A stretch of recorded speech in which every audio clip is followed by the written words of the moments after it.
정보를 전달드리는 게 목적인 영상이고요. 절대로 알벤다졸이나 펜벤다졸 같은 성분으로 항암 치료를 하시라고 권장드리는 영상이 아님을 다시 한번 강조드립니다.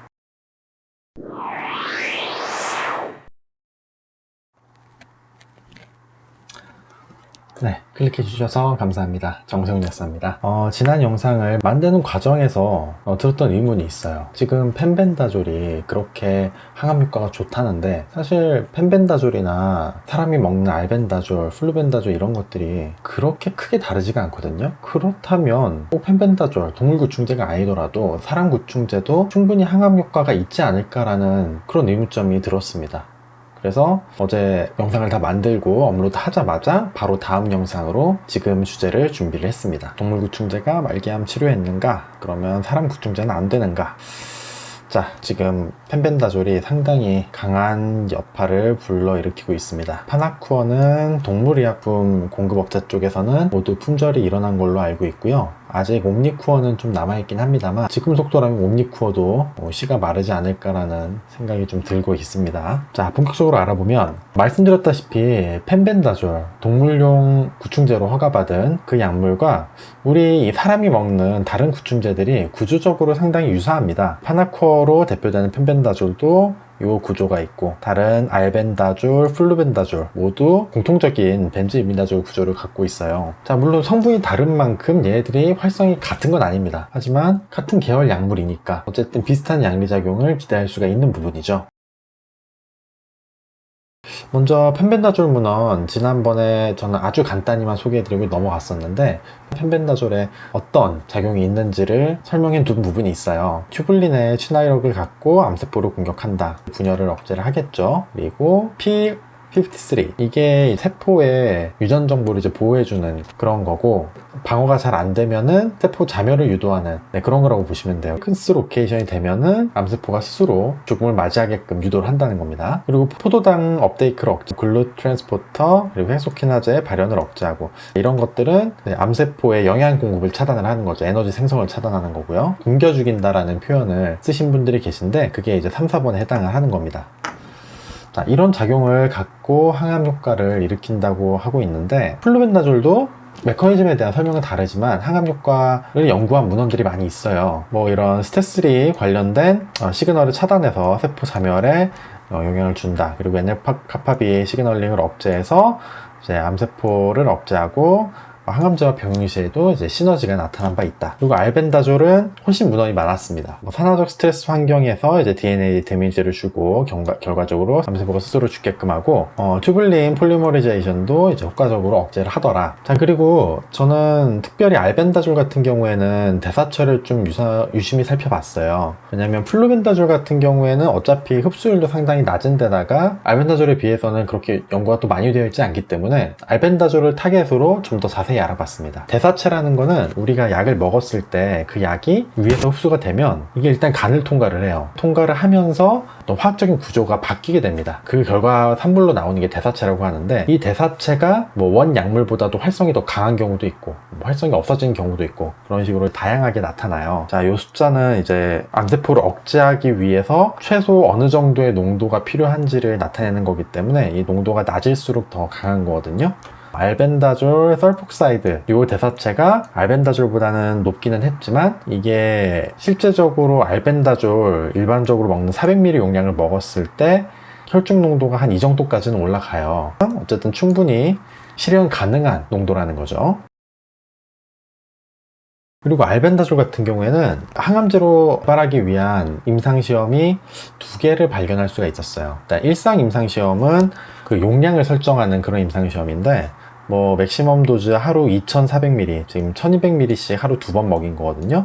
그렇게 2400ml로서 총 14일간 먹는 용량도 이제 권장할 만하다, 이런 결론을 내는 일상 문헌이 있었습니다. 상용량이 400ml per day니까 만약에 용량이 높을수록 반응이 좋다면 고용량을 쓰면 좋으니까요. 이런 연구가 충분히 의미가 있는 겁니다. 자, 그리고 다른 연구로 파일럿 스터디가 있었어요. 파일럿 스터디는 이제 시험적으로 소수의 피험자만 가지고 진행하는 연구를 파일럿 스터디라고 얘기를 하는데, 어느 정도 진행이 된 그런 암 환자들을 대상으로 총 9명의 암 환자들을 모집을 했고요. 그리고 한 명은 간암, 나머지는 모두 직장암, 그렇게 모집이 됐습니다. 그리고 용량은 아까처럼 2400ml씩 투여를 하진 않았고요. 일반적인 중재 용량인 kg당 10mg, 뭐 예를 들어서 한 60kg 정도 나가는 사람이라면 하루 600mg을 먹겠죠.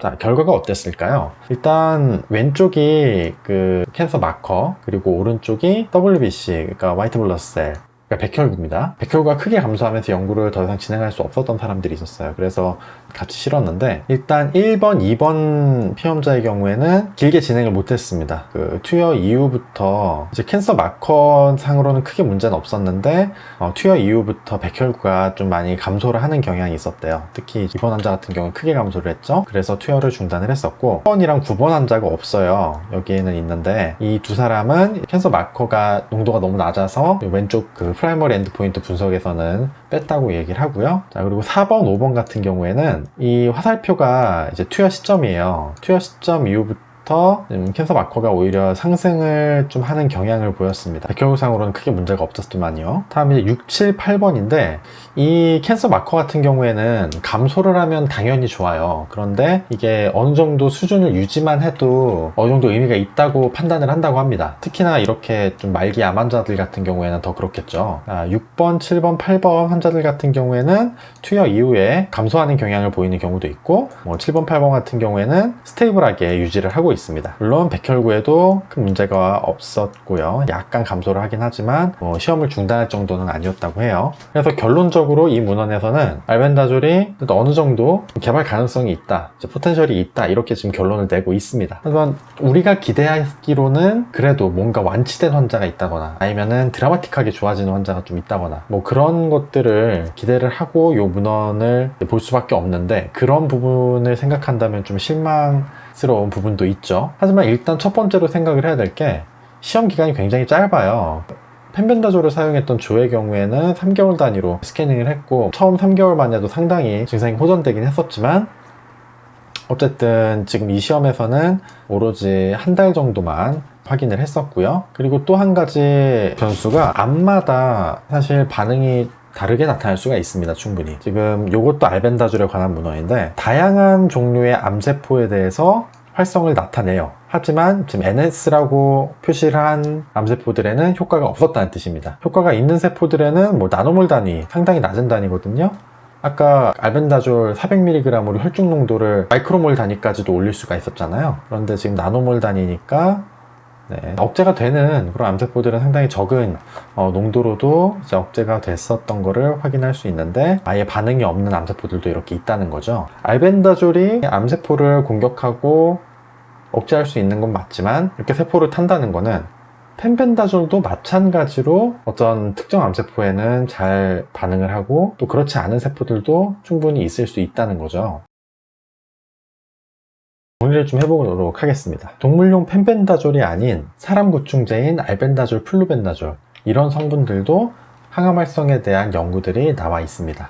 그 중에서도 특히 알벤다졸이 좀 더 많이 연구가 되어 있었고요.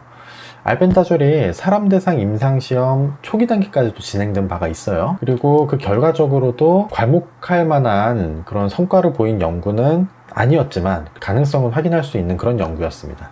이게 괄목할 만한 성과를 보인 연구가 아니었기 때문에 좀 실망할 수도 있지만, 그래도 이제 암 종류별로 워낙에 항암 활성이 다른 약이기도 하고, 그리고 만약에 알벤다졸을 항암제로 개발을 한다면은, 지금 펜벤다졸 같은 경우에는 동물 실험 데이터밖에 없는 거잖아요, 사실상. 펜벤다졸은 이미 사람에게 널리 사용되고 있는 약이에요. 때문에 용량 설정만 좀 다시 하면 되는 거라서 훨씬 더 임상시험 진행 속도가 펜벤다졸보다 빠를 수 있습니다. 근데 이전 제 영상에 많은 분들이 댓글로도 우려의 목소리를 내셨지만, 경제 논리로 따졌을 때 이게 참 개발이 될까라는 걱정은 저도 들기는 합니다. 펜벤다졸도 한 알에 그래도 1,000원 내지 몇천 원 꼴은 하는데, 알벤다졸 2알에 1,000원이거든요. 알벤다졸이 항암제가 될 수 있다면 진짜 엄청 좋긴 하겠네요. 지금 단계에서 어떤 결론을 내릴 수는 없기 때문에 일단 이 정도 알고 있는 거에 만족할 수밖에 없을 것 같아요. 어떤 방향으로 가든 많은 환우분들께서 저렴한 약을 효과적으로 이용할 수 있는 그런 날이 왔으면 좋겠습니다. 자, 이번에도 분명히 말씀드리지만, 약사로서 최대한 지금 이 상황에 대한 도움이 될 만한, 그리고 흥미로운 정보를 전달드리는 게 목적인 영상이고요. 절대로 알벤다졸이나 펜벤다졸 같은 성분으로 항암 치료를 하시라고 권장드리는 영상이 아님을 다시 한번 강조드립니다. 앞으로도 관련해서 새로운 소식이나 혹은 연구들이 있는지 계속 모니터링 할 거고요. 새로운 소식이 있으면 또 전해드리도록 하겠습니다. 이상 정세훈 약사였고요. 오늘 내용이 유익했다면 좋아요와 구독 버튼 부탁드립니다. 감사합니다.